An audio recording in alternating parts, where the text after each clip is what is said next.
hari Kamis, 29 Januari 2026, akan tercatat sebagai salah satu hari paling kelam dalam sejarah pasar modal Indonesia.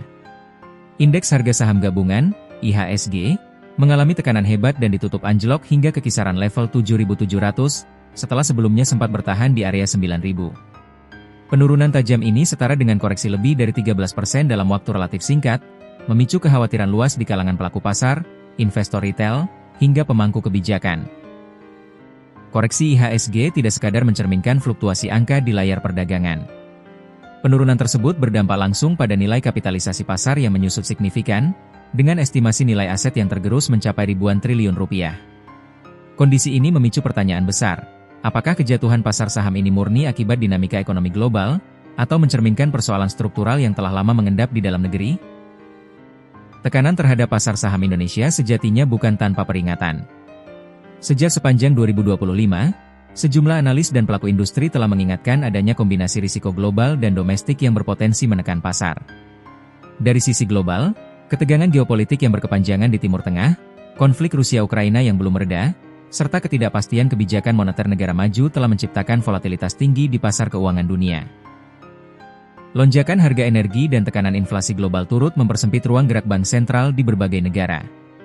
Dampaknya, arus modal asing cenderung bergerak lebih selektif, bahkan menarik dana dari pasar negara berkembang yang dinilai memiliki risiko tata kelola tinggi. Dari sisi domestik, sorotan tajam mengarah pada kualitas pengelolaan pasar modal nasional.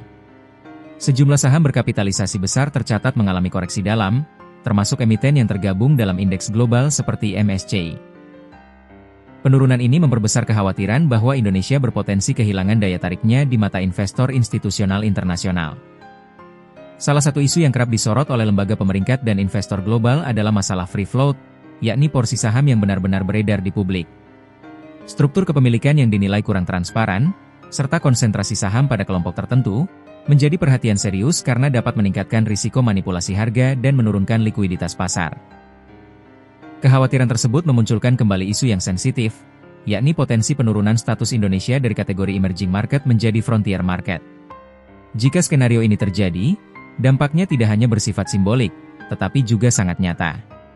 Sejumlah dana kelolaan global, seperti dana pensiun dan yayasan investasi besar, memiliki batasan regulasi yang melarang penempatan dana di pasar frontier.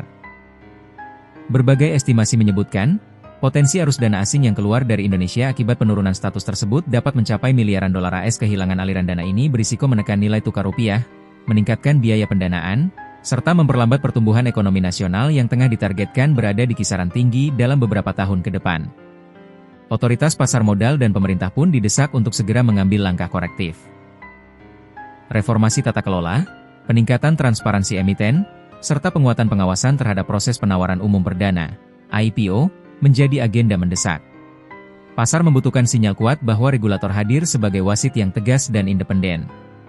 Meski situasi terlihat suram, sejumlah ekonom mengingatkan bahwa koreksi pasar tidak selalu identik dengan kehancuran fundamental ekonomi.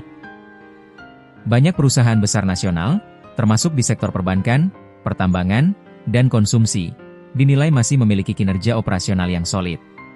Penurunan harga saham lebih banyak dipicu oleh sentimen, arus modal, dan faktor eksternal, bukan semata-mata penurunan kinerja bisnis. Dalam perspektif jangka panjang, kondisi ini justru menjadi ujian bagi kedewasaan pasar domestik. Investor lokal diharapkan dapat lebih selektif, mengedepankan analisis fundamental, serta meningkatkan literasi keuangan agar tidak terjebak pada euforia maupun kepanikan berlebihan. Penguatan basis investor domestik dinilai krusial untuk menjaga stabilitas pasar di tengah ketidakpastian global. Ketergantungan yang terlalu besar pada dana asing membuat pasar rentan terhadap gejolak eksternal yang berada di luar kendali nasional. Menjelang batas evaluasi internasional pada Mei 2026, waktu menjadi faktor yang sangat menentukan. Langkah pembenahan yang cepat, terukur, dan konsisten akan menjadi penentu apakah Indonesia mampu mempertahankan posisinya sebagai pasar berkembang yang kredibel. Krisis ini menjadi pengingat bahwa pasar modal bukan sekadar arena transaksi, melainkan cerminan kepercayaan terhadap sistem ekonomi secara keseluruhan. Kepercayaan tersebut hanya dapat dibangun melalui integritas, transparansi, dan penegakan aturan yang adil. Sejarah mencatat, banyak negara yang mampu bangkit lebih kuat setelah melewati krisis, asalkan berani melakukan reformasi mendasar. Bagi Indonesia, gejolak IHSG kali ini bisa menjadi titik balik menuju pasar modal yang lebih sehat, tangguh, dan dipercaya dunia atau sebaliknya, menjadi peringatan mahal jika peluang pembenahan kembali terlewatkan.